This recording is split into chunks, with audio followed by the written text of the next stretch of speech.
Alhamdulillah wassalatu wassalamu ala asyrafil anbiya'i wal mursalin Sayyidina wa nabina Muhammad wa ala alihi wa ashabihi wa man tamassaka bi sunnatihi ila yaumiddin. Allahumma la ilma lana illa ma 'allamtana innaka antal alimul hakim. Allahumma 'allimna ma yanfa'una wanfa'na bima 'allamtana wa dhakkirna ma nasina wa tub 'alaina innaka antat tawwabur rahim. Allahumma barik lana fi hadzal liqa waghfir lana wa tub alaina wa li walidina wa li sairil muslimin. Allahumma zidna ilma wa barik lana waj'alna mimman yastami'una al-qawla fayattabi'una ahsana, amma ba'd. Assalamualaikum warahmatullahi wabarakatuh.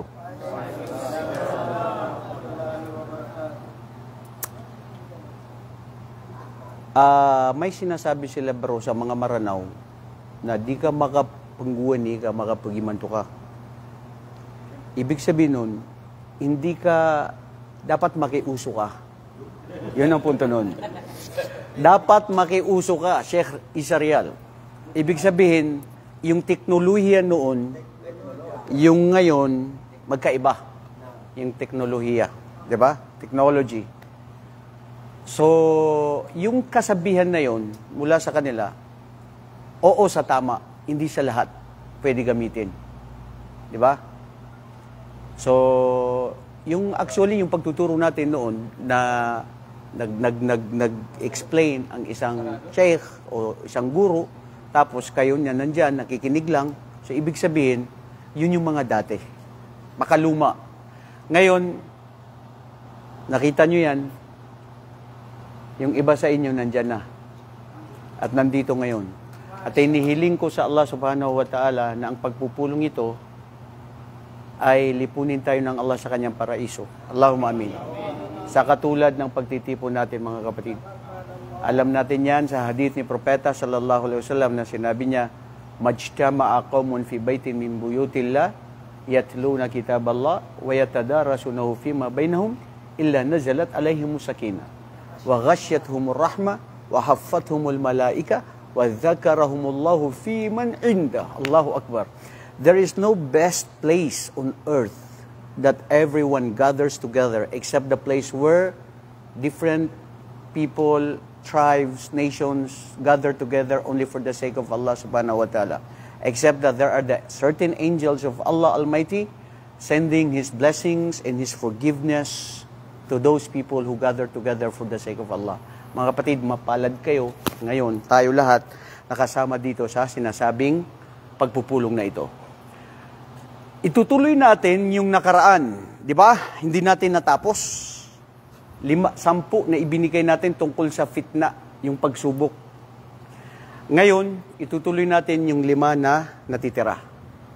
Kaya ito siya ngayon. Bro, pakiano mo, bismillah. Yan yung pangbungad natin ngayon. Pangbungad na kukunin natin ng kapatid, pakay naman yung siranggari sa kape, dago sira makakuan. Yung fitna pa rin na pinag-uusapan natin, di ba? Ang fitna ay pagsubok. Lahat ng tao may pagsubok. Lahat ng tao may problema. Kristiyano, Hudyo, Muslim. Maliban lang sa tao na walang problema. Sino sa inyo walang problema? Itaas ang kamay. Ha? Sino ang walang problema? Wala sa sarili. Allahu Akbar. Lahat may problema. Depende lang kung sino ang nagdadala sa kanyang problema. How will you manage your problem? Pag ikaw ay matibay sa Allah subhanahu wa ta'ala sa pananampalataya mo, ang problema na yan, khaliwali. Mundo lang ito, lilisanin ng lahat. At lahat ng nandito sa mundo, walang permanente. Okay bro, nakuha natin ang fitna. Of course, kukunin natin. Nakuha natin yung fitna sa lugha, sa wikang Arabic. Al-fitna fil lugha hiya masdaru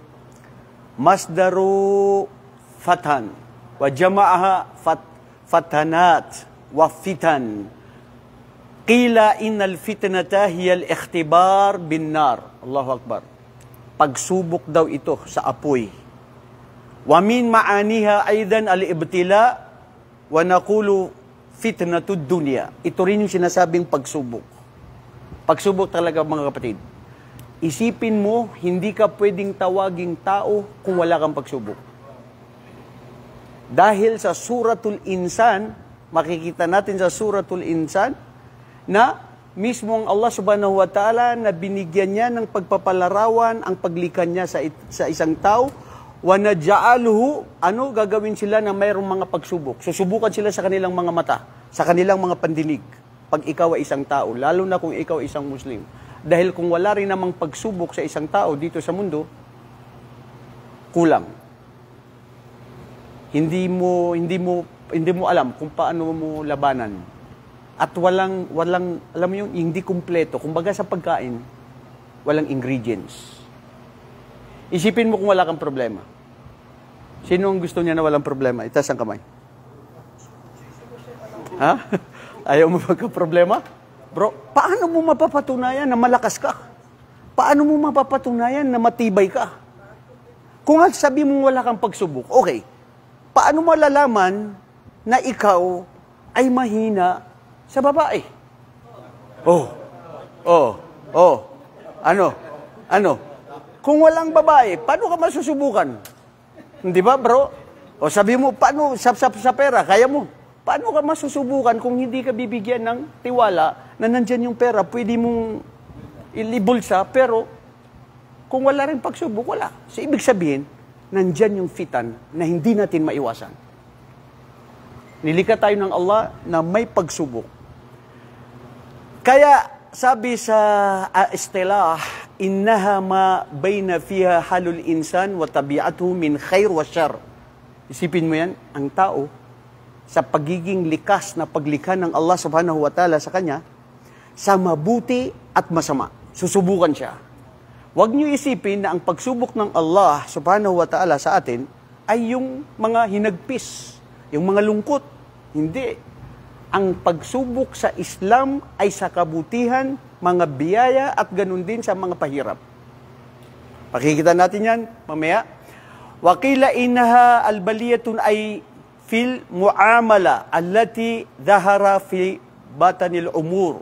Wakila inaha al-imtihan wal-ikhtibar alladhi yudhibul aql wal mal walladhi yaqumu bil dalal. Minsan sinusubukan tayo ng Allah subhanahu wa ta'ala sa lahat ng mga biyaya na ipinagkaloob sa atin. Susubukan ka sa pera, susubukan ka sa pamilya, susubukan ka sa lahat ng mga biyaya na ibinigay sa iyo. Hindi mo yan maiwasan. Pero ngayon, ang punto natin, paano magiging malakas ang isang Muslim, paano niya labanan ang pagdating ng mga pagsubok na ito. Next, bro.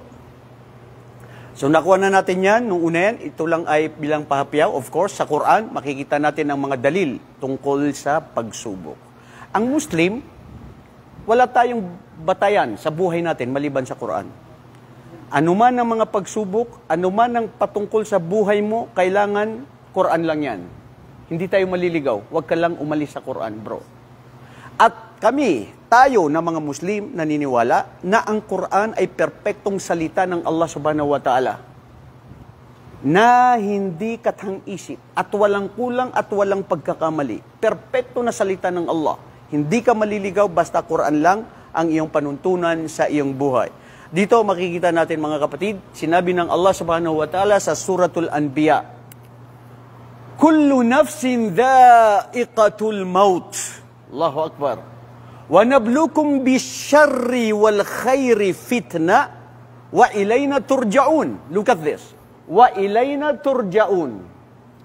Kullu nafsin dha'iqatul maut. An-nafs anta, ana, antum, kulluna jami'an.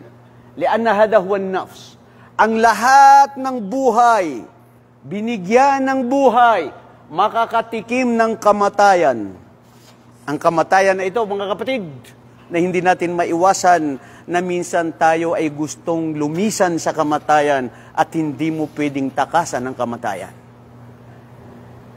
وَنَبْلُوكُمْ بِالشَّرِّ وَالْخَيْرِ. Katotohanan, hada lam huna lamu ta'kid. Na katotohanan, kami ay aming susubukan kayo sa mga pahirap at sa mga kabutihan, mga biyaya na ipinagkaloob ng Allah. Fitna Anong fitna? Pagsubok. Wa ilayna turja'un, mga kapatid, babalik tayo sa Allah. Anumang pagsubok na meron ka, kapatid, maging mahinahon ka lang. Dahil babalik ka sa tunay na lumikha sa'yo. So ngayon, nakuha natin ang dalil sa Quran patungkol sa ang bawat isa sa atin ay susubukan. Nang susubukan ng alin? Susubukan saan? Sa? Anong kamatayan? Susubukan saan? Susubukan sa pahirap. Hindi ba? Susubukan saan? Sa kabutihan. Sa mga biyaya. Pera mo. Kaalaman mo. Kaguhapuhan mong lalaki. Susubukan ka, bay. Unsa di ka, asa mo yang ginamit. Panlilin lang sa mga kababaihan? Ha? Ikaw din, sister. Kung nanonood ka, sister. Susubukan ka rin. Ang ganda mo na yan. Iyan ba ay para lang sa asawa mo? O mayroon ka pang ibang-iba na gusto mong ipakita? Waliyaudubillah. Ang mga biyayang ito pagsubok. Mabuti at masama. So, hindi natin yan maiwasan, kaya ang Allah subhanahu wa ta'ala ay nagbanggit siya sa Suratul Ankabut. Ahasiban nasu ay yutraku ay yaqulu amanna wa hum la yuftanun. Walaqad fatanna alladhina min qablihim falaya'lamanna Allahu alladhina sadaqu walaya'lamanna al-kadhibin. Ya Allah. This is the perfect word of Allah subhanahu wa ta'ala. Do people think that they will left them alone? Ahasiban nasu ay yutraku? Do people think that they will be left alone? We will not put them into test? This is the meaning of this verse. Why ay yaqulu amanna? Simply because they believe and they say amanna, we believe in Allah subhanahu wa ta'ala? No. If you say that amanna, we say la ilaha illallah, surely you will be put into trials and tests in life.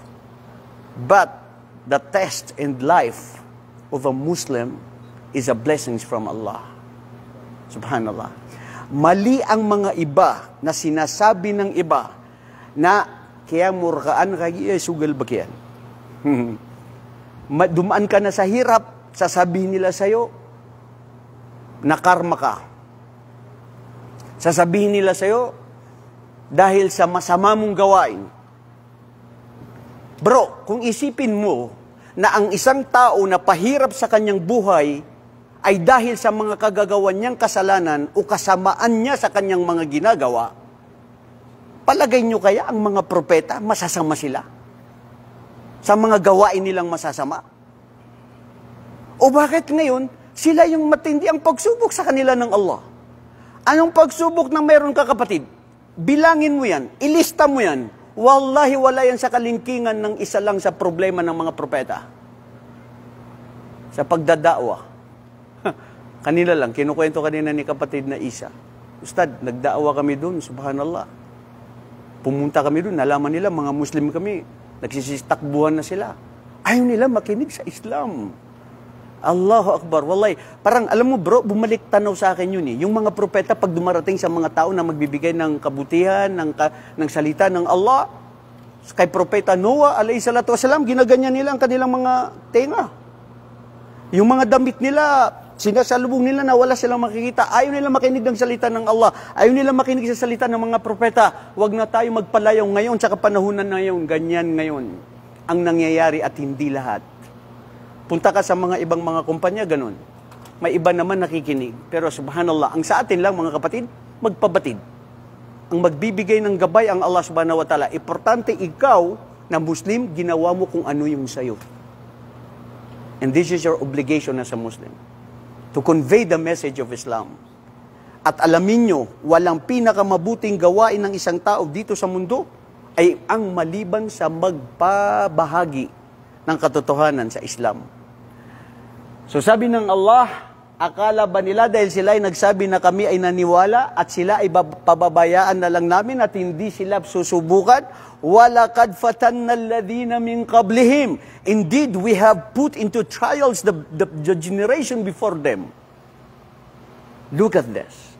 The history of Islam, before even the creation of the universe, hindi ba unang pinagbigyan ng pagsubok ng Allah subhanahu wa ta'ala si Propeta Adam alayhi salatu wasalam sa kanyang mga anak? Na si Kabil at saka si Habil?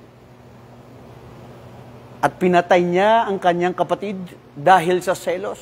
Li'anna hadahu wal hasad. Unang kasalanan dahil sa selos, pinatay niya ang kapatid niya.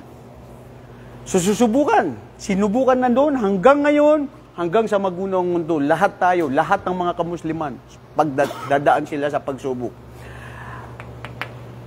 Dahil sa pagsubok na ito, dito malalaman at alam na ng Allah. Hindi ibig sabihin, bro, na kung hindi ka susubukan ng Allah, hindi niya malalaman na ikaw ay mahina o malakas. Kasi hindi ka pa niya nilikha, kapatid na Jericho, alam na niya kung mahina ka o hindi. Alam na ng Allah na ikaw ay papasok sa impero at paraiso. Pero hindi natin alam. So sa pamamagitan ng mga pagsubok, sinabi mo kanina na ayaw mo na ikaw na may problema, na ayaw pagsubok. Bahala ka kung ayaw mo ng pagsubok. Buhay mo yan, bro. May labot. Ang bawat isa may sarili-sariling buhay. Pero wallahi sa totoo lang, maski ano natin iwasan ng problema, nandyan pa rin siya. Pero remember, in Islam, the more you have problems and difficulties in life, the more Allah loves you. Makikita natin dito kung bakit at ano ang dahilan sa mga pagsubok na dumarating sa isang tao. Pangalawa, yun, sa Suratul Al-Ankabut. Sinabi rin ng Allah sa Suratul Anfal. Actually, napakaraming mga verso sa Quran, kapatid. Pero ito lang yung mga napili natin na gusto nating bigyan linaw ng sa gayon ay magising ang puso't isipan ng isang Muslim na dumadaan sa pagsubok sa kanyang buhay. Sabi ng Allah subhanahu wa ta'ala, wattaqu, katakutan ninyo. Yan, para saan yan? Wattaqu fitnatal la tusibanna alladhina dhalamu minkum khasa. Wa'lamu anna Allaha syadidul iqab. May mga tao, sabi nila, ang Allah mapagpatawad, okay lang gumawa ng kasalanan. Pero alamin mo na anna Allaha syadidul iqab. Siya ang Allah na mas matindi at mahigpit at matindi magparusa sa mga taong pasaway at makasalanan. Dahil bro, makasalanan ng Allah, makasalanan ka ng Allah subhanahu wa ta'ala ay siya ay magpapatawad sa iyo. Sa pamamagitan ng pagpapatawad sa iyo ng Allah subhanahu wa ta'ala, alamin mo rin ng Allah ay matindi siya magparusa sa mga taong sila ay patuloy na gumagawa ng mga kasalanan. Katakutan ninyo, sabi ng Allah, ang fitna. Nagamit dito ang word na fitna. Pagsubok. Katakutan ninyo ang pagsubok na fitna na ito, na hindi lang ang bibigyan ng parusa ay ang mga tao na gumagawa ng mga kasalanan. Bakit? Dahil, sabi ng Allah subhanahu wa ta'ala, minkum khassa, wa'lamu anna Allah syadidul iqab. Matindi ang parusa ng Allah subhanahu wa ta'ala. Ngayon, may katanungan dito. Bakit ikaw mapaparusahan sa hindi mo ginawang kasalanan, pero yung iba na pinaparusahan ng Allah, ay madadamay ka? Samantalang sinasabi natin na ang buhay ay kanya-kanyang kasalanan, kanya-kanyang parusa. Di ba? Wala tajiru wazratu wizra ukhra. Hindi ko kasalanan at hindi kasalanan ng isang tao ang kasalanan ng iba. So ngayon, nagkasala sila doon at sinabi dito sa aya na ito, katakutan ninyo ang pagsubok na parusa ng Allah subhanahu wa ta'ala doon sa mga tao na gumagawa ng kasalanan na sila lang dahil pati kayo ay madadamay.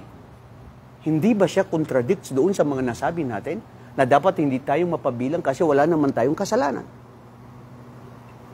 Nagkakaintindihan ba ang Luzon, Visayas at Mindanao? Huy! Nakuha ninyo? Okay, kung nakuha nyo, bakit ganun? Ano kaya? Ha? Kapatid na Okmer, huwag kang magbulong-bulong dyan lang sa'yo. Ipakinig sa... ano? Dahil...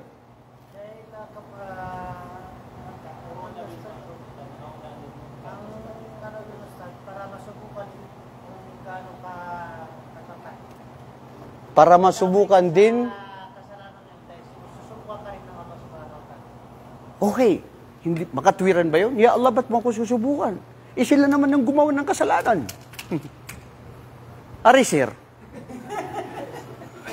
Paano? Siguro bilang Muslim, parang kailangan natin i-correct sila. Like, so parang... Masya Allah. Bilang isang Muslim, kailangan natin i-correct sila. Ibig sabihin, bro, nadamay ka sa parusa kasi ikaw nagpabaya. Inayahan mo sila na gumagawa ng kasalanan, na nakatingin ka lang, na nakabulkad ang mata mo sa kanila, na wala kang sinabi. Hindi ka nagpigil ng kamay, hindi ka nagpigil ng kamay at ng iyong dila. Pinabayaan mo ang kasalanan. Naalala niyo yung hadith ni Propeta sallallahu alaihi wasallam sa kapanahunan na kung saan sabi ng Allah subhanahu wa ta'ala sa Jibril na ang mga pamayanan na yan ay parusahan sila sa matinding kasalanan na ginagawa nila. Bumalik si Jibril alayhi salatu wasalam, Ya Allah, paano ko paparusahan ng mayroong isang alipin na alipin ng Allah, alipin mo na masyadong makadiyos, nagtatawba, walang kasalanan, matindi ang ginagawa niya sa pagsamba sa iyo. So hindi ka dapat na parusahan. Anong sinabi ng Allah sa kanya? Isama siya sa kaparusahan at unahin siya. Bakit mga kapatid? Dahil sa pagiging pabaya. Ang punto rito mga kapatid sa pananampalataya, ang pag-utos ng kabutihan at pagpigil ng kasamaan, ito ay wajib sa bawat isa. Ang mahirap pag hindi tayo nagpapigil ng kasamaan. Kailangan mong sabihan ang kahit sino, maski pamilya mo. Kung ayaw maniwala, importante na sabi mo. Ang mahirap yung ikaw ay tumahimik. Sabi rin ng Allah sa Quran sa Suratul Taghabun, Ya ayyuhalladhina amanu, inna min azwajikum wa auladikum aduwwun lakum fahdharuhum wa in ta'fu wa tasfahu wa taghfiru fa innallaha ghafurur rahim. Innama amwalukum wa auladukum fitna wallahu indahu ajrun azim. Subhanallah. Ang mga asawa daw ay pagsubok. Itaas ang kamay, nasasabihin niya, Ustad, ang asawa ko ay hindi pagsubok sa akin. Nakangiti lahat, ha?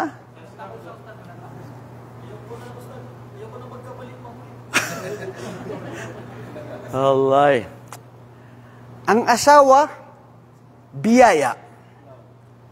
Ang asawa o mga asawa, pagsubok. Kasi dumating na yung mga asawa. La ilaha illallah. Mismo nagsaksi dyan ang ating tagapaglikha at nagsabi, o kayo na mga mananampalataya, inna min, at least min ta'budi, ibimana ay al-ba'd, walay sa kulong, katotohanan ng iba sa inyong mga asawa at sa inyong mga anak ay kalaban ninyo. Paano mo magiging kalaban? Kalaban mo dahil ikaw ay sumasamba sa Allah, gusto mo maging matino, maging maka-Diyos sa Allah, pero sila minsan sa iyong buhay ay naghahadlang sa kabutihan na paggawa ng pagsamba sa Allah dahil nandoon si Miss Universe. Nandoon si anak mo na, siya yung aking, ano ba samra na yun? Yung siya yung unga upuswakan. An apple of my eye. Bro, wallahi, minsan, dahil sa pagmamahal natin sobra sa ating mga anak, minsan nasusubukan tayo na mas nangingibabaw ang pagmamahal sa kanila kaysa sa kagustuhan ng Allah. Manmanan nyo yan. May mga magulang minsan na maski ang anak nila gumagawa ng kasalanan, mas okay lang, basta wag lang mapahamak ang anak ko. No. Pagsubok kasi ang anak dahil sa pagmamahal na yan. Magmahal ka, magmahal para sa Allah. Magmahal ka para sa Allah dahil yun ang totoong pagmamahal. Fahdharuhum, mag-ingat kayo sa kanila, sabi ng Allah. Maging babala ito sa inyo at kung kayo ay magpatawad at magpaareglo at magkaisa na patawarin sila, ang Allah subhanahu wa ta'ala ang tunay na maawain at mahabagin, idinugtong ng Allah katotohanan ang inyong mga anak, ang inyong mga pera, ang inyong mga kayamanan ay pagsubok sa inyo. Tama ba o hindi? Ang pera pagsubok? Totoo yan. Wallahi. Ano mas may buti? May pera o walang pera?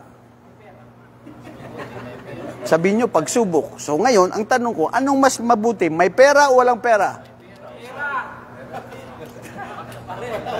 Lakasan mo. Anong mas mabuti? Pera? May pera o wala? May pera. Pagsubok siya. Lahat naman pagsubok. May pera ka, pagsubok sa'yo. Wala kang pera, pagsubok din. At maging matibay ka lang. At gamitin ito sa tama. Sige bro, next. So yun yung mga patungkol sa Quran at tungkol naman sa dalil natin sa fitna, sa hadith na salita ni Propeta sallallahu alaihi wasallam. Una, sinabi ni Propeta sallallahu alaihi wasallam, inna idamil jazai ma'idamil bala. Allahu Akbar. Kala Rasulullah sallallahu alaihi wasallam, katotohanan sa tindi ng pagsubok na pahirap ay ganun din ang tindi ng laki ng biyaya sa iyo ng Allah sa pagsubok na yan. Wa inna Allah idha ahabba qauman ibtala. Dahil si Allah, pag siya ay minahal niya ang pamayanan, padadaanan niya sa matinding mga pagsubok. Mahal ng Allah ang mga taga Gaza, ang mga taga Syria. Pagsubok kasi, babala, dahil pagbawa sa kasalanan at pagmamahal ng tanda ng Allah sa iyo yun. Faman radhiya falahu ar-ridha. Yan ang dapat. Ang sino mang siya ay nakontento o natanggap niya ang pagsubok na ito, ay kalulugdan siya ng Allah. Yun palang kondisyon, bro.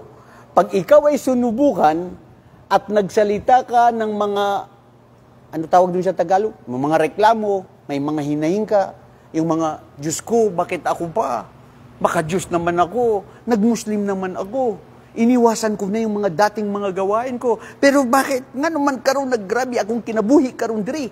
Oh, na nagre-rebel. Sumusumbat ka na, bro, sa iyong Panginoon? Wallahi, mga kapatid, ang pagsubok at ang qadar, kung alam lang natin, ang qadar, pipiliin natin ang gusto ng Allah. Na maski alam natin na ayaw natin yun. Pero hindi natin alam na there is beyond the wisdom.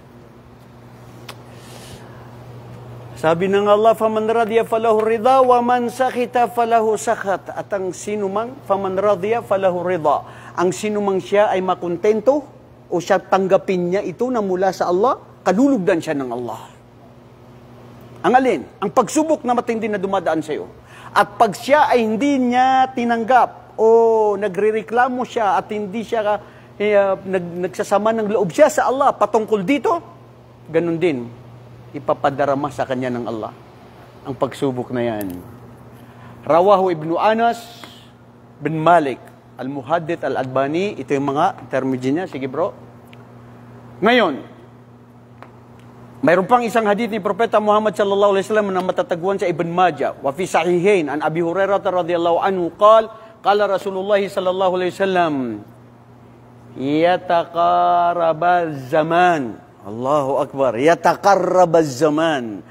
Pag malapit na ang paggunaw ng mundo, pagpapalapit na ang pangyayari patungkol sa ang mundo ay malapit ng magunaw. Kailan yan? Dumaan na ba tayo? Nandito na ba tayo sa kapanahunan niya? Oo. Nandito na kasi meron ng mga sinyales na nakikita natin. Yakbidul ilm.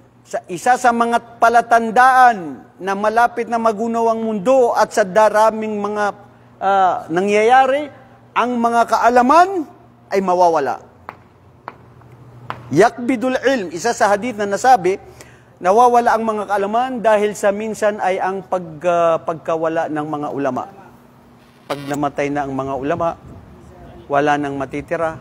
Ang mga matitira na lang ay yung mga nagmamaula-ulama-ulama o nagmamangmang-mangmang at nag-iifta na sila at tinatanong sila ng kanilang mga sultan na iyan ang ifta mo dyan, maski hindi na ayon sa Quran at saka sa Hadith, kasi nandun si sultan, may pera siyang ibibigay, mapuputo lang era na sweldo ko, yan. Pagsubok kasi yung fitna, pagsubok kasi yung sinasabing pera. O di ba? At mawawala ang kaalaman, watadhirul fitan, magiging lantaran ang pagsubok. Ang fitna. Tignan nyo mga kapatid ang fitna. Hindi lang ang fitna na sinasabi natin ay ang pagtungkol sa nangyayari sa gera ngayon. Ang daming mga pagsubok na fitna. Tama? Magkakawatak-watak ang mga pagkakapatiran. Mamahalin ng tao ang pera niya kaysa sa kanyang kapatid na Muslim. Maraming magiging traidor. Darami ang mga babae. Mag-aasawa ang lalaki sa kapwa niyang lalaki. Mag-aasawa ang babae sa kapwa niyang babae.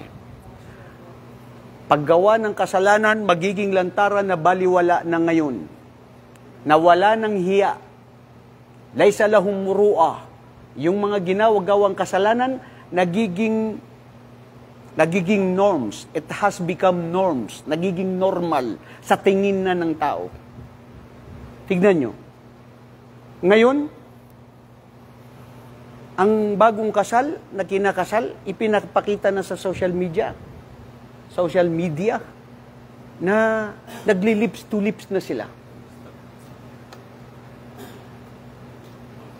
Wala bang lugar? Wala bang, hindi ka makapag-antay, bro. Bakit mo ipinapakita pa? Ha?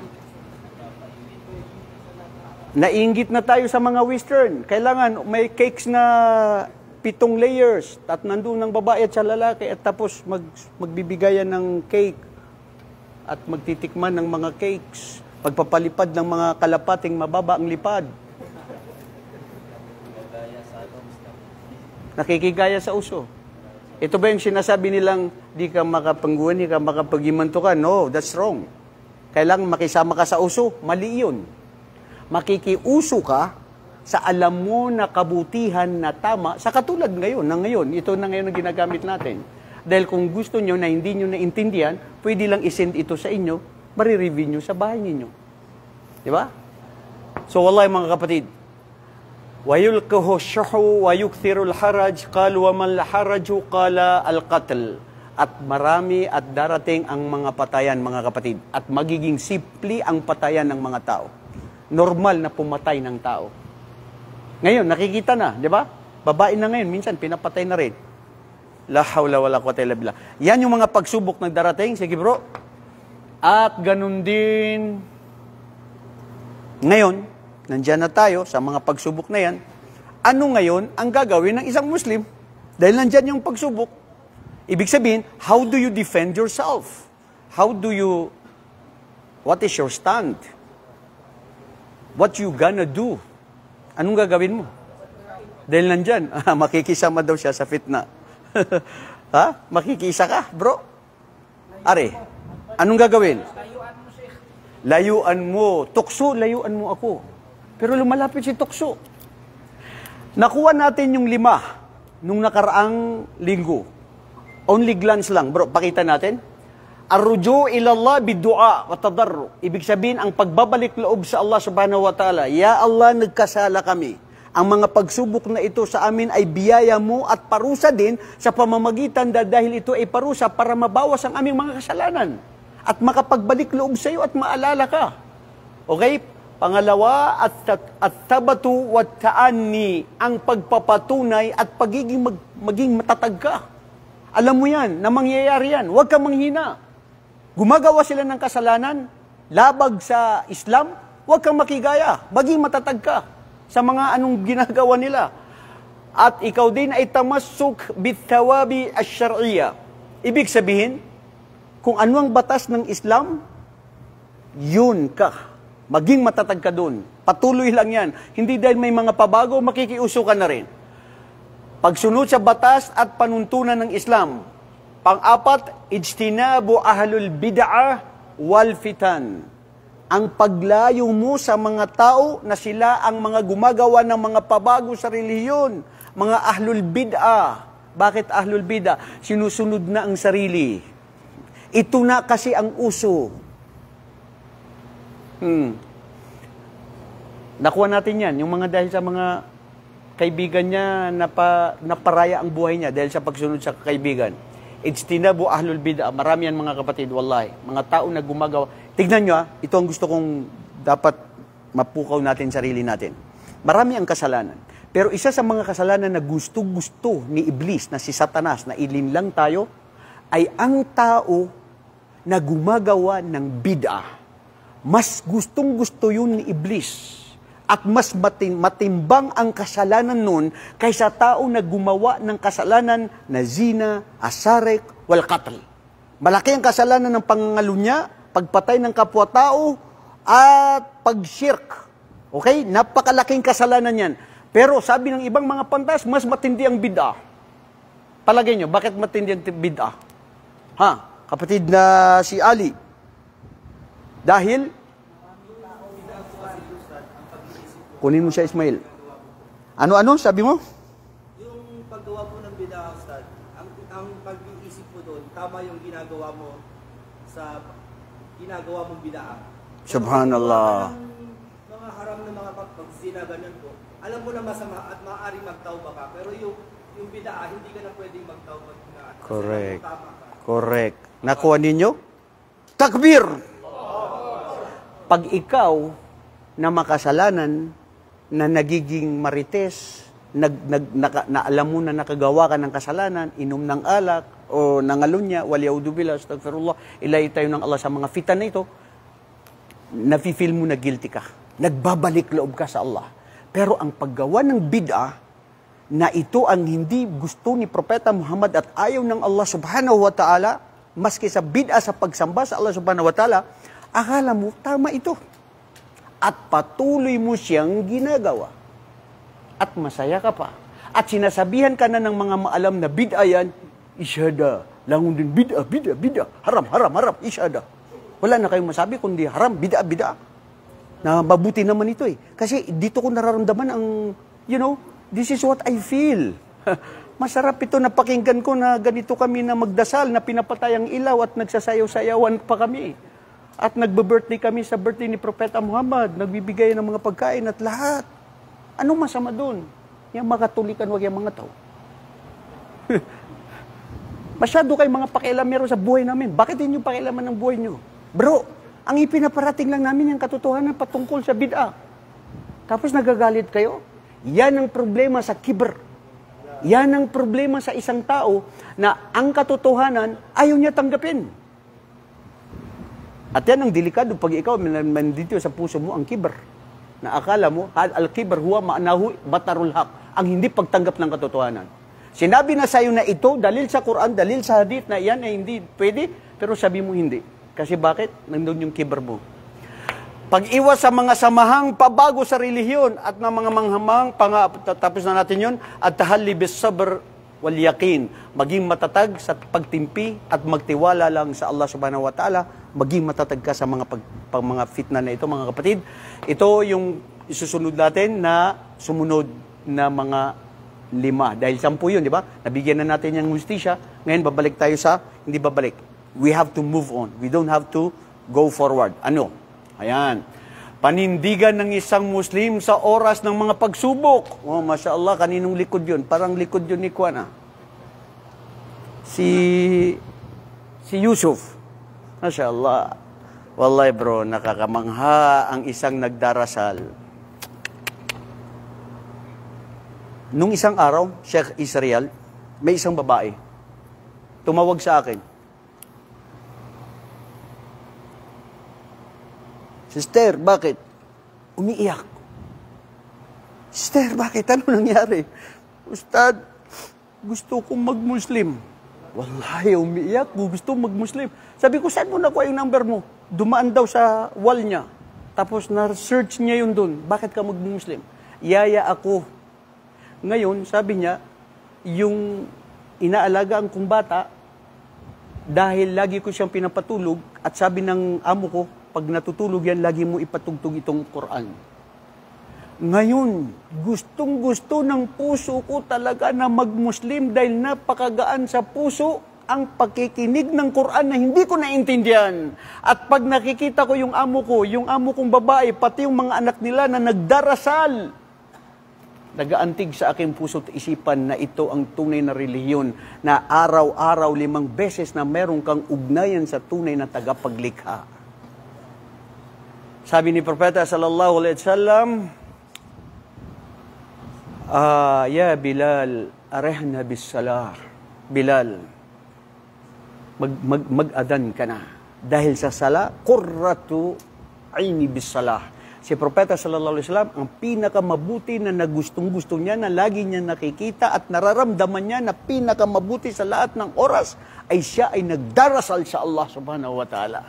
Bakit bro? Kasi kinakausap mo ang iyong tagapaglikha. Isipin mo nga dito kung dito, kakausapin ka ni King, wag na si King Salman kay tugulang na yun. Si Kuan, si MBS, Allahu Akbar. Pinahanap ka ni MBS. Hanapin niyo yan si Hamid. Yung tusog na yan na nag-aaral dyan sa Maktab Sulay, Da'wa Sulay. Hamid, anong mararamdaman mo pag si MBS na ngayon ang tumawag sa'yo? Lalayo ka? Masaya. Tao lang yan. Makasalanan, ikaw, siya, kahit tayo, lahat makasalanan. Pero paano yung nararamdaman mo? Ano pa kaya ko ang nararamdaman mo mismo na lagi mo kinakausap ang Allah subhanahu wa ta'ala? Na walang mediator. Wala si Pare Damaso. Nasasabihin mo kay pare na, pare, ito. O di kaya walang mga santo na kailangan mong kausapin bago pumunta sa taas. Ud'uni astajib lakum. Humiling kayo sa akin, sabi ng Allah, manawagan kayo sa akin at aking sasagutin ang inyong mga panalangin. Dumirect ka sa Allah subhanahu wa ta'ala. Okay bro, anong dapat gawin? La yansabu asyar ilallah. Una, huwag isipin ng isang tao na ang mga pagsubok na ito ay dahil mula ito sa Allah subhanahu wa ta'ala na parusa sa iyo. Hindi bro, biyaya yan sa iyo ng Allah subhanahu wa ta'ala. Kaya sabi ni Propeta sallallahu alaihi wasallam, al-khairu kulluhu fi yadayk wasyarru laysa ilayk, rawahu Muslim. Tignan mo yan. Oh, ya Allah, ang lahat ng kabutihan ay mula sa iyo. Anumang masama ng mga pagsubok na dumarating sa akin, ito ay mabuti. Hindi masama ito, ya Allah subhanahu wa ta'ala. Walaysa alayka syar, at walang masama na anumang binibigay mo sa buhay ko. Bro, anong pagsubok sa atin? Wallahi ito, kung tutuhanin natin, lahat ito mabuti sa atin. Pangalawa, al-ibtila bil hasanati was sayiat. Ito yung sinasabi na, sabi ng Allah subhanahu wa ta'ala, na ang pagsubok na ito ay mabuti at masama. Pero kung titignan natin, lahat ito mabuti. Parang naguluhan ako doon, Ustad. Sinabi mo, ang pagsubok mabuti at masama. Tapos, may masama pala. Tapos ngayon, sinabi mo, lahat ito ay mabuti. Pwede ba yung ganun? Naunsa mo, mga kuan, bye. Pwede ba yun, kapatid? Ang mga pagsubok ay mabuti at masama. Pero ngayon, napagtanto ko, na maski yung masama pala na pagsubok na yun, na pahirap, ay mabuti. So lahat ng pagsubok, mabuti. Walang masama. Pero bakit sinasabi ito na may masama o pagsubok na pahirap? Bigyan mo ng hustisya. Naintindihan mo? Anong naintindihan nyo?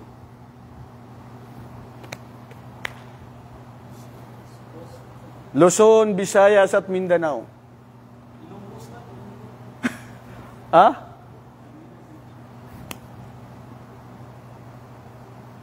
Abdulaziz Erfe. Paano naging ang pagsubok ay lahat mabuti? Sabi mo may mabuti at masama. Ngayon sinabi mo lahat pala mabuti. Inasaan na yung masama? Yan. Paano yun? How could it be? Ay man laksamana, asa ka nag-atubay. Dugay na ko na pala nakita ni mo. Ayman. Ano? Si Ayman Hezekiah, tumaas ng kamay. Paano yun, bro? Bigyan mo yun ng gusto siya. Paano naging ganun yun? Sige. Masya Allah. Masya Allah. Dalil agad. Yan ang kaalaman. Sabi ni Propeta sallallahu alaihi wasallam, ano daw yun sa Tagalog, kapatid?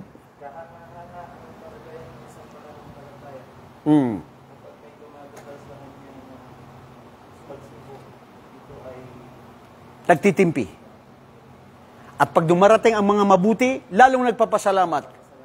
Ibig sabihin, bro, ang pagsubok na mabuti ay biyaya sa iyo ng Allah. Ang pagsubok na pahirap, na maski masakit ito, ay pagsubok na biyaya sa iyo ng Allah. Bakit biyaya? Kasi, bakit biyaya, mga Muslim? Very good. Dahil pabawas ng kasalanan. Pangalawa, pag tiniis mo yun, yarfa'ullahu darajatak, itataas ng Allah ang iyong angkat dahil sa pagiging matiisin mo. Pangatlo, pag tiniis mo yun para sa Allah, ang gantimpala mo paraiso. So walang kawalan sa pagsubok. Kaya ikaw na ayaw mo na walang pagsubok, hindi ko alam ang buhay mo ngayon. Okay, pangatlo. Al-ibtila bilhasanat. Sumunod. Al-mu'minu amruhu kullu khair. Kanina, ito lang, sinabi ng ating kapatid. Ang lahat ng nangyayari sa isang Muslim, lahat ito ay mabuti. Lahat mabuti. Tama ba? Sino nagsabi na ang mga buhay ko ay hindi ko pwedeng tanggapin na lahat mabuti? Personal na yan, Ustad. Hindi. Totohanin natin sarili natin. Al-mu'minu innamra'u kullu khair. Lahat mabuti. Pero yung iba, sinasabi niya, ang malas-malas ng buhay ko, na unsya nga kinabuhi. Malas daw ang kanyang buhay. Ha? Kasi, ang hindi totoong mu'min o Muslim lang sa pangalan na hindi totoong kumpleto na pagka-mu'min na Muslim siya, yun yung nagiging reklamador. Yun yung maraming mga sat-sat na sinasabi at reklamo sa buhay. Dahil ang totoong Muslim, mga kapatid, na tunay na naniniwala sa Allah, na mu'min, na mananampalataya sa Allah, lahat tinatanggap niya na ito'y mabuti sa kanya. Kaya lagi tayo dapat magsabi, Alhamdulillahi Rabbil Alamin. Alhamdulillah ala kulli hal. Minsan may gustong-gusto mo na gustong mangyari, pero hindi nagkataon na hindi nangyari. Hindi mo pala alam, hindi ipinahintulot ng Allah. Dahil pag yun ay nangyari, ang resulta nun ay magiging masama sa'yo. Ano yun, Ustad? Katulad halimbawa, isang kaibigan, sabi niya sa akin, Sheikh, Alhamdulillah. Nganuan, alam mo, ipinaglaban ko talaga yung magiging unang niligawan ko. Nagpangako pa kami dalawa. Maghihiwalay ang langit at lupa. Dapat lagi lang Ustad, lagi mo naman kinukwento mga pag-ibig. Bro, huwag ka judgmental. Experience ko sa buhay ko. Ikinukwento sa akin. At least sinishare ko lang sa inyo. Anong masama dun? Reality. Di ba? Hindi ka tang-isip. Pakinggan nyo muna. Huwag kayo muna judgmental. Kasi ito yung totoong nangyari. So sabi niya, alam mo, Sheikh, akala ko masisiraan ako ng ulo. Yung nililigawan ko, parang gusto niya, hindi na rin daw siya mag-aasawa pag hindi kami dalawa nagkatuluyan. Pero ipinaglaban namin ng lahat hanggat dumating sa pagkakataon na talagang hindi kami natuloy. Alam mo, Sheikh, ngayon, nakapangasawa ko na hindi yung totoo na gusto ko. Pero, ang laki ng biyaya sa akin ng Allah.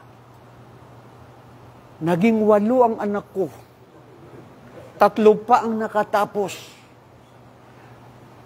Professional pa si Mrs. Maganda pa yung pamilya. Lahat nandoon. malambing, lahat ng hinahanap ko, subhanallah, minsan na nga, Sheikh, hindi ko na naisip na magduwaya. Allahu Akbar, sana all. Alam mo, bro, so hindi mo naisip na magduwaya ka, ba't ako magduduwaya? Di ba sinabi ni Propeta Muhammad sallallahu alaihi wasallam yung tunkahul mar'atu alal arba'a? Aasaway ng lalaki ang babae dahil sa apat? Lijimaliha, walidiniha, wali hasabiha, wali maliha, faftar fidatid din. Aasaway ng lalaki ang babae dahil sa kanyang ganda, dahil sa kanyang kayamanan, dahil sa kanyang pamilya, at dahil sa kanyang relihiyon at kanyang magandang pag-uugali. Lahat ng ito nandoon. Ba't pa ako maghanap?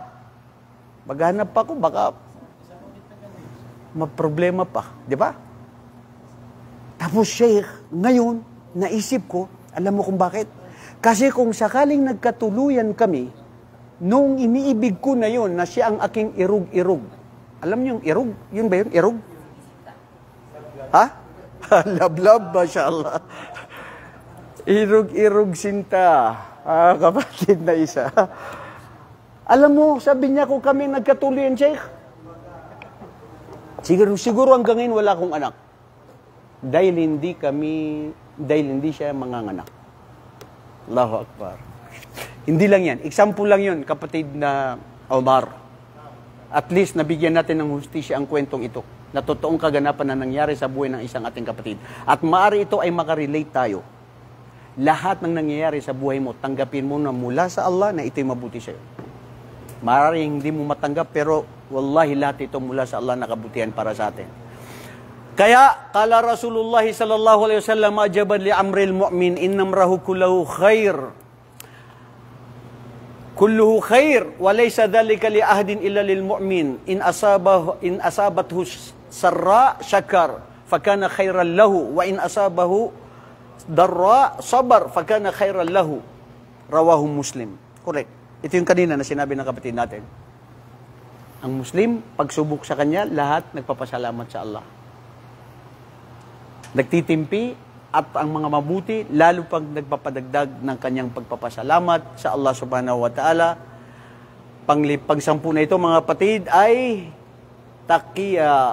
ang pagiging taqiyatu wa takfirud dunub.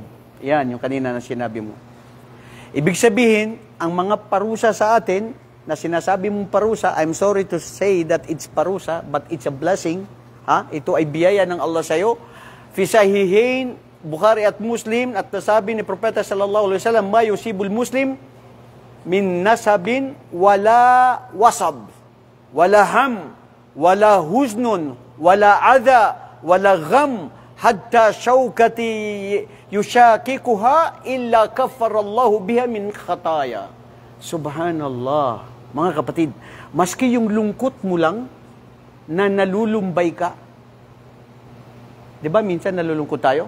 Yung lungkot na yan, isa na yan sa nagpapatawad sa iyo sa mga nawawalan yung mga kasalanan mo. Allahu Akbar. Tignan nyo, sabi ni Propeta sallallahu alaihi wasallam, walang anuman na dumating sa isang mananampalatayang Muslim o anuman na dumating sa kanya ng mga pagsubok, wala yung mga sinasabing mga pahirap, yung mga pighati, at yung mga lungkot, at yung mga sagabal sa kanyang buhay o nagkasakit siya o anuman ang mga pinagdadaanan niya, hirap sa trabaho, hirap sa problema niya kay misis niya, dahil marites ang misis niya, hindi niya mapagsabihan, yung mga anak niya pala laging umaalis sa bahay, ayaw makinig sa kanya, at lahat ng mga reklamo niya sa buhay, illa kung ito ay titiisin niya, maliban sa ito ay kaffarallahu min khataya.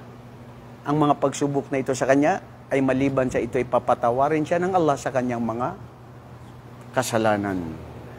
Rawahu Bukhari wal Muslim, kaya dapat as-sabru alal bala. Qala Allah azza wa jal, innama yuwaffas sabiruna ajrahum bighairi hisab. May aral dito.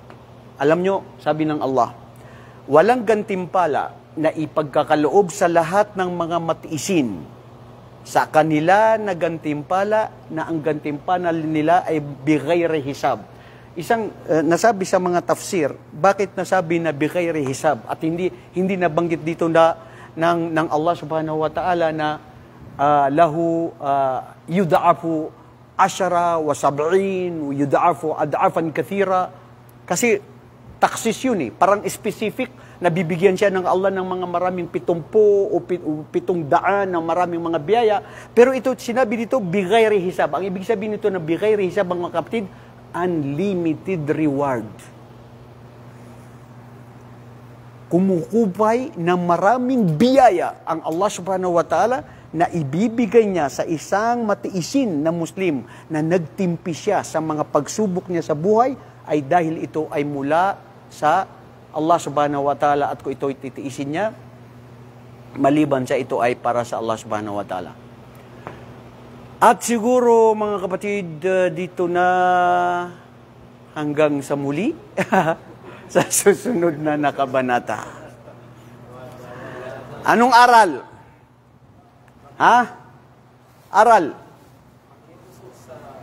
Bro, masarap yung ginawa ng kapatid natin. Pwede natin ibigay yan ngayon. Anong aral? Pagtitiis. Itong mga nakikita natin pagsubok, pahirap sa mga kamusliman, ito ba'y parusa? Hoy, biyaya. Wallahi biyaya ito sa Allah subhanahu wa ta'ala. At hindi parusa yan. Tirahan mo lang ako niyan mamaya. Masya Allah. Jazakallahu khairan, kapatid na Nurhaydin. Ano tawag dyan na pagkain? Dolar. May katanungan dito, kapatid natin na si Abdurauf. Ano yan, bro? Ano pala yung tamang ibigay ng tawag sa stat? Bawa, nakita natin yung isang kapatid, may isang pamayanan na nahihirapan. Sumarating sa kanya ang pagsubok. So, kung sabi nyo, biyaya, di ba? Pero ang sabi ng iba, kawawa naman si ganito, si ganyan, sa lugar niya. Di ba? No. Naghahati yung so, anong pinakatama? Correct. Mga kapatid sa Islam, kumakain lang kayo ng dollar, nawala na kayo sa topic. Ha? Maganda katanungan ng kapatid natin. Ano ba ang dapat tawagin doon? Ano yung dapat?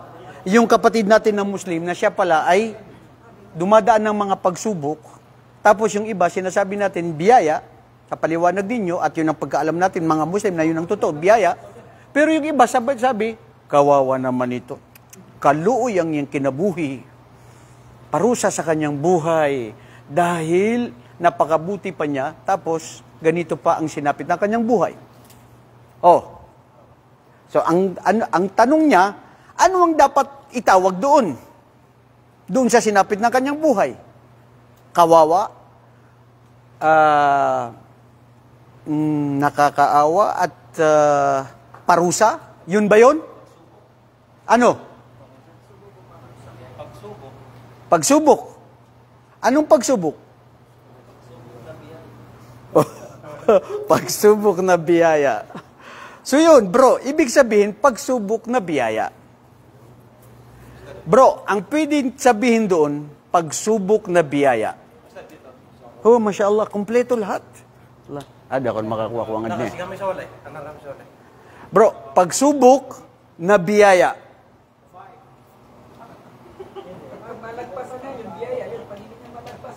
Bro, bilang panghuli, tignan nyo bro Sinabi natin kanina, ang lahat ng pagsubok na ito ay biyaya mula sa Allah. Na mabuti ito. Mali ang sabihin na parusa sa'yo, o karma sa'yo, o pahirap sa'yo, o nagalit sa'yo ang Allah subhanahu wa ta'ala. Dahil kung isipin natin, lahat ito biyaya at habag mula sa Allah subhanahu wa ta'ala. Dahil kung iisipin mo na parusa at pahirap at nagalit sa'yo ang Allah at yan ang ginagawa sa buhay mo, mali yun kapatid, dahil tignan nyo, ang lahat ng mga propeta, sila ang mga tao na tunay na pinakamamahal ng Allah sa lahat ng tao sa mundo. Pero bakit sila yung may pinakamatinding pagsubok? Parusa ba sa mga propeta? Biyaya yun sa kanila. Dahil mahal sila ng Allah. Kanina, nasabi natin sa hadith, di ba? Pag ikaw ay minahal ng Allah, dadaan ka sa mga pagsubok. Si Propeta Yaqub, alayhi salatu wasalam, sinubukan siya sa kanyang yaman. Nawala sa haglip ang kanyang yaman. Ganun din ang kanyang pamilya, sinubukan siya sa kanyang pamilya. Namatay ang lahat ng kanyang mga anak. Nawala ang kanyang mga asawa, maliban sa isa.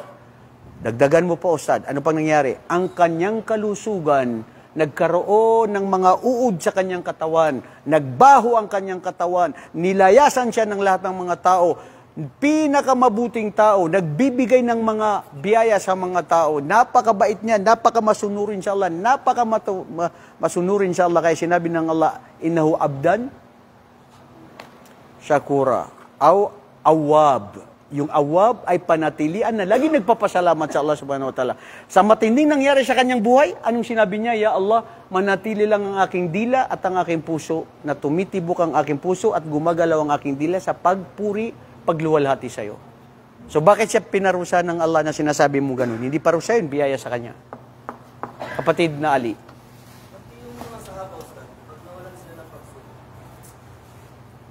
Ang mga sahaba, tama. Pag wala silang pagsubok, sinasabi nila na maari ang Allah ay galit sa amin. Kaya sino man po sa mga kapatiran natin na may mga maraming pagsubok sa buhay, may mga karamdaman, yung may mga sakit na matagal na, cancer, o hindi maano yung ano niya, yung walang makain, o problema niya sa mga kapitbahay niya, sa mga anak niya, sa asawa niya, problema niya sa buhay niya, lahat ng mga yan, pagsubok ito mula sa Allah, na biyaya ito mula sa Allah, maging matatag lang at maging matibay. At harampin natin ang pagsubok na ito dahil after all, at the end of the day, this world is only just a temporary and everything will turn to dust and it's only nothing. Because our aim in our final destination is the paradise of Allah, and this is our goal and objectives of our life in this world. Ang tunay na buhay ay ang kabilang buhay, ang paraiso ng Allah. Ang buhay na ito, hindi ang buhay na dito sa mundo. Mga kapatid, jazakumullahu khairan, barakallahu fikum, hanggang sa muli, ma'assalama, assalamualaikum warahmatullahi wabarakatuh. Yes, kapatid Aisa. Ha, may Isang napakagandang aral na nadinig ng isang tao, ang leksyon tungkol sa pagsubok. Tungkol ang kanyang asawa. Sabi niya, ito ang pinakamaganda na nung nag-aral ka. Ito lamang naramdaman mo ngayon na matindi sa aking puso dahil napakatindi na pag-aralan mo. Sabi niya, pagsubok. Dahil sabi niya, sa sikul at sapul ay hindi ko naramdaman na ito ay ginawa mo sa akin. Dahil nung dumating siya sa bahay niya, binuhat niya ang asawa niya. Masya Allah.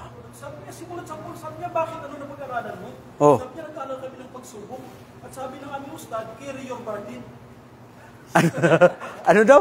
Sabi ng ustad ay? Kaya binuhat niya yung asawa niya, Ustad. Carry your Burden. burden. Okay, no?